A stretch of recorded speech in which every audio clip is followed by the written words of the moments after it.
আমি যখন ভয়েস ওভারটা দিচ্ছি না, সাইড থেকে একটু বৃষ্টির আওয়াজ আসবে, কারণ ভীষণ পরিমাণে বৃষ্টি হচ্ছে আর এইদিকে লাইটও চলে গিয়েছে। তো যাই হোক, মুড়ি টুড়ি খেয়ে দিয়ে, আগের ভিডিওতে তোমরা দেখেছো ঘুগনি বানিয়েছিলাম, তারপরে হচ্ছে মুড়ি খেয়ে দিয়ে একটু রেস্ট নিচ্ছিলাম। আর কিট্টু হচ্ছে আমার ঘরের সামনেই একদম শুয়েছিল, খাচ্ছে দাচ্ছে আর শুয়ে পড়ছে। আর ওর একটা জিনিস আমি দেখেছি, ধরো যেখানে কেউ থাকবে না সেখানেও থাকবে না, যেখানে আমরা থাকবো সেখানেও থাকে। তারপরে জলটা চালিয়ে দিয়ে আর ভাবলাম জলের বোতলগুলোকে ভর্তি করে নিই, সমস্ত জলের বোতল ভর্তি করেছি।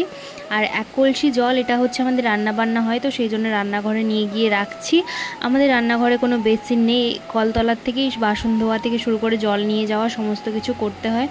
তারপর স্নান টান করে নিয়ে আর একটু সিঁদুর পরে আর একটু স্কিন কেয়ার করলাম, কারণ অনেক দিন ধরেই দেখছি যে ইউজ করাই হচ্ছে না প্রোডাক্টগুলো।